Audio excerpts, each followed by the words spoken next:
Hey everybody, welcome back to the channel. We've got Palantir earnings on August 7th after hours. I'll be live streaming it on my channel. Going to be super fun.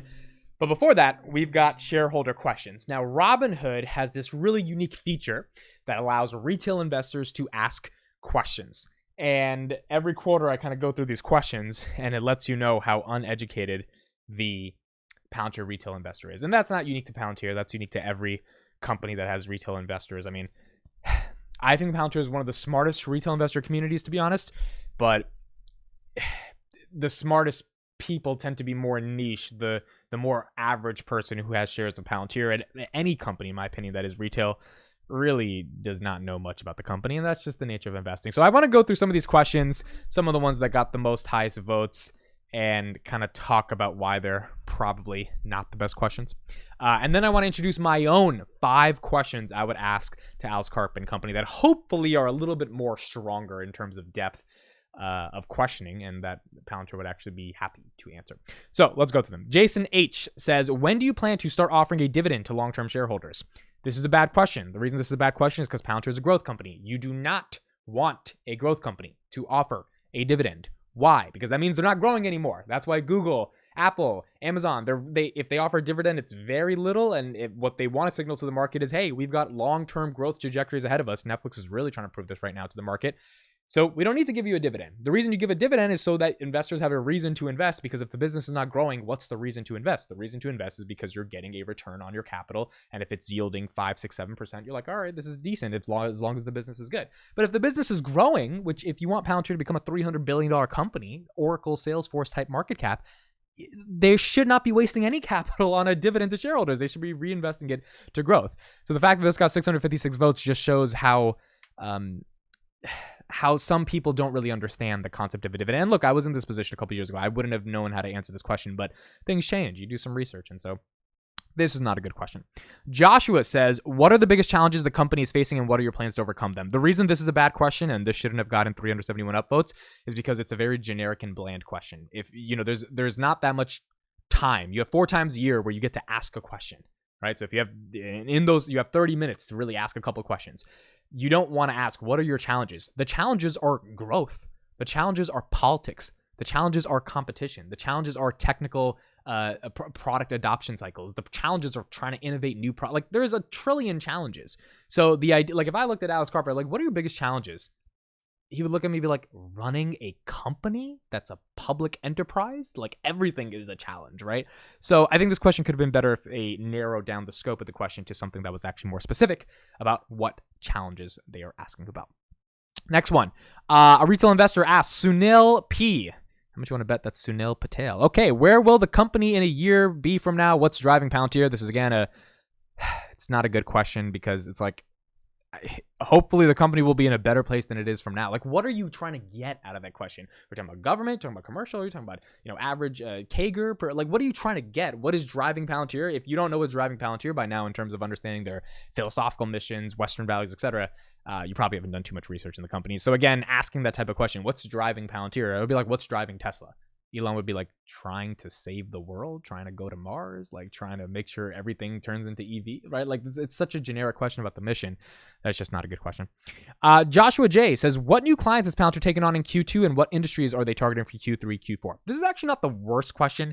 Obviously, Palantir is not going to literally say all of their clientele. They'll probably say the number of deals they were able to close in Q2. In terms of what industries they're targeting for Q3, Q4, I don't think it's necessarily a question of Q3, Q4. I think it's more so a question of broad-based what industries are you targeting, which I don't think is a bad question, because if you connect AIP to that question and be like, look, have you seen AIP get more adoption? What industries do you think you could be able to change with AIP? I think the answer would be like energy, healthcare, etc. Then I think that would be a good question. So this question needs to be a little bit more specific to be a better question in my opinion, but not the worst one. Shannon A says, since Palantir is ahead of the AI industry and large language models and other companies need to catch up with Palantir, what are your plans that are in progress to stay ahead of the competition? I don't think this is the worst question. Remember, it's not about large language models. It's about the AI infrastructure in order to power the LLMs. And so that's actually one of the questions that I had, is like, how is your AI infrastructure dealing with some of the competition you're seeing? And do you actually see, for example, Snowflake's acquisition of Neeva? I would literally ask them, do you see that as competition? I would straight up say, do you see other big players in the SaaS space that are saying that they can, do better things than Palantir, cheaper than Palantir, et cetera, and the business practices they're doing from a technical perspective in terms of acquiring companies to be able to build the AI infrastructure for implementing generative AI applications for the enterprise? Do you see that as competition? And so that would be that's a decent question. I think they should be a little bit more specific there, but that's not the worst question. Is Palantir reliant on NVIDIA chips, and or will they develop their own? David O asks. So Palantir, from my understanding, doesn't need a ton of compute. Like Elon said that NVIDIA can't get us the chips fast enough, right? Because Tesla is trying to create the supercomputer with Dojo and train their models for FSD.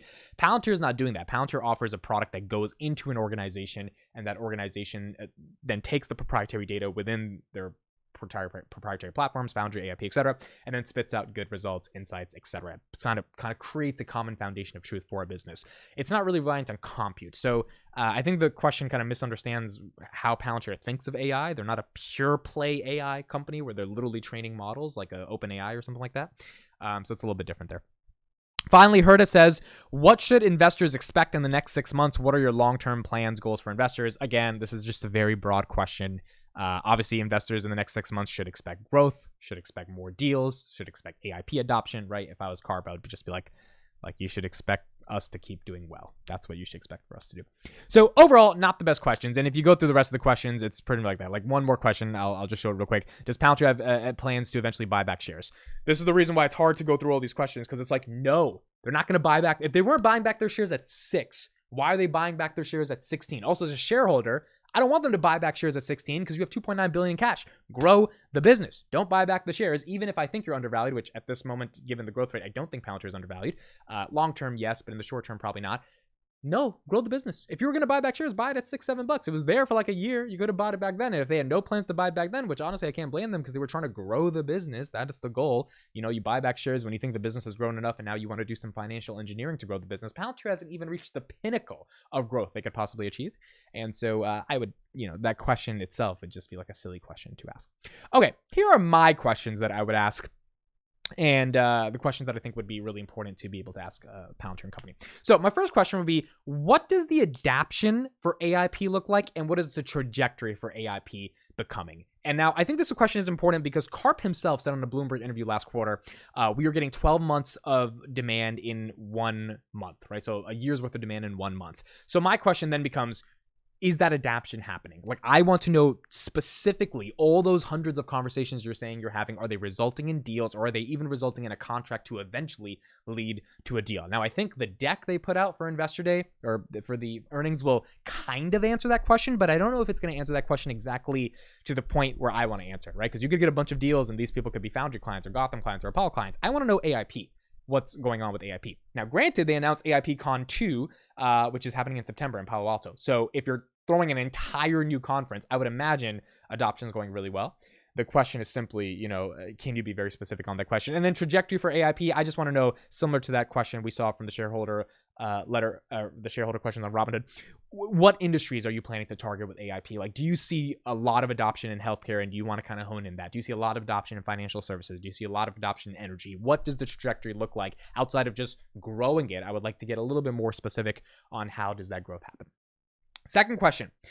Do you feel there are other AI infra companies to be worried about, like Snowflake's acquisition of Neeva? I actually think this is a really good question. Mosaic ML was acquired by Databricks for $1.3 billion. Neeva was acquired by Snowflake. You've got a lot of startups trying to build out AI infrastructure. Meta's Llama and Microsoft. I know it's exactly not the same thing, but there are a lot of open source tools that exist.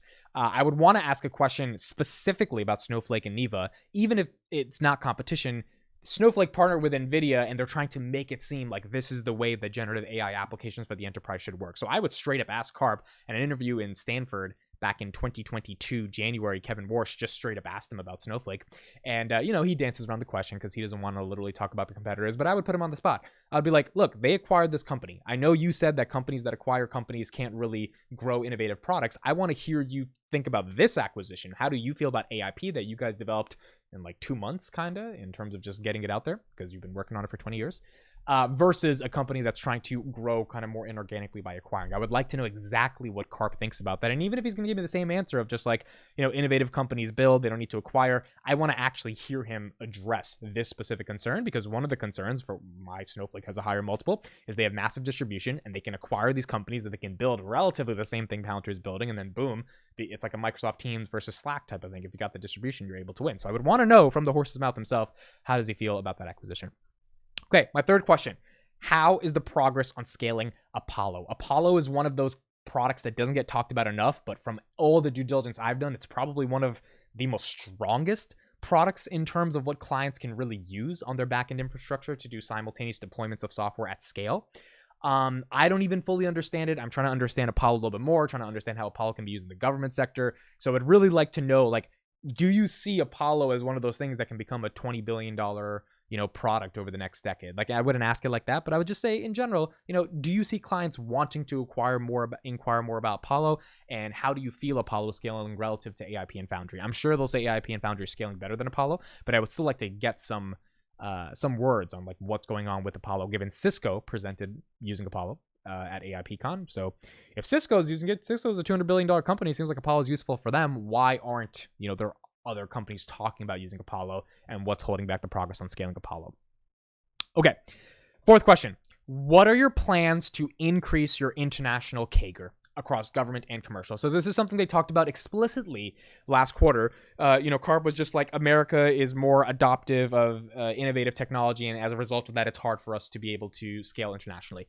I get it. I understand. And I understand American CAGR is likely commercial CAGR is likely what's going to lead to GAAP profitability for the full year. Understood. However, there's a massive international market. And you announced a couple of international deals in Q2. What's stopping you from scaling harder in the international space? And I just want to get an update on look, you guys are doing some really interesting stuff in the UK. You guys are doing some really interesting stuff in Lithuania and Ukraine. Can you give us a little bit of an understanding of what you think it takes to penetrate the commercial enterprises of those European clients, particularly because Japan and South Korea is actually doing really nicely for Palantir, right? They have nice presence, and they're not scaling like crazy, but they're doing well. But Europe is just like, they're hitting a wall. And they're actually the most protective of data privacy and ethics over the big tech companies that are getting crucified in the larger continent of Europe. So if that's the case, then Palantir, I feel like, should be having a much better international CAGR, specifically in Europe. And I would want to know, what are your plans to increase that and make it better? Okay, final question for me.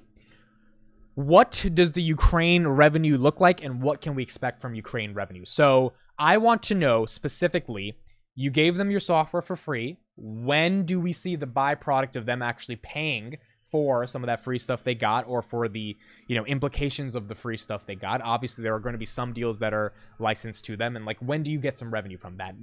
How do you think the war is eventually going to come to some type of negotiations where Palantir then is able to capture some of that revenue? I mean, I don't think, as much as I love Palantir, they gave the software for free because they thought they would never get anything from that. Ukraine got $100 billion from the United States government. You would imagine some of that money is going to Palantir. I don't know if they can even answer that question, but that was one of those questions that I would want to put them on the spot. Be like, hey, can you give us an update on Ukraine revenue? We're spending, some resources outsourcing to Ukraine. Is there any chance to recoup any of that? The second part of that question is, the Digital Ministry of Transformation in Ukraine hired Palantir back on May 23rd to be their official partner. What does the monetary value of that look like? Is that hundreds of millions? Is that billions? Is that tens of millions? What does that look like? Yeah, it sounds fancy. You're the digital partner of reconstruction in Ukraine, but can you give us an update on how you think that's going to scale over the next 5-10 years as you rebuild Ukraine from a war-torn country to a global, tech center? Because a lot of tech workers worked in Ukraine. Not a lot of tech companies, but a lot of tech workers work there. So it's an innovative country. How do you plan to innovate them more, and what is the upside from a financial perspective there? So these questions I think are fair, because a lot of Karp's and Palantir's rhetoric has been around saving the West and helping Ukraine and standing up for democracy and making sure they maintain their sovereignty. Okay, but this is still a business. What is the business value of doing all that? As a shareholder, I think it's totally right to ask about that question, because as a company, they're not just doing it out of the goodness of their heart. I believe that is the primary mission, but they also understand this is a massive opportunity for them to capitalize on countries in the Baltic states, increase defense spending, et cetera, et cetera, et cetera. So as a shareholder, I would want to know, where is the upside there? Do you think the upside is coming, and how, if you could quantify that to any extent, do you think that could look like over the next 5-10 years? I think those would be my main 5 questions. And stock-based compensation, I think, will come down. GAAP profitability, I think, will definitely happen. I think the main questions are around AIP, Apollo, and Ukraine. Can you give us some updates on how that business is going? Overall thoughts for Q2. I mean, I'll go in a deeper video on this, but I don't expect it to be amazing. There's a part of me that's like, I think they could beat some of these numbers and we could see it do really well. But my head is like Q3, Q4 is when you want to expect revenue to come in. Q2, as long as they can scale customer count and then eventually recognize their revenue over the rest of the year, then hopefully, Q2 will be a successful quarter. So those are my thoughts. Let me know what you think and leave a comment below. If you had to ask 5 questions or even 1 question to Alex Karp on Palantir's Q2 earnings for 2023, what would you ask him? Thank you guys so much for listening and watching. I'll see you in the next one.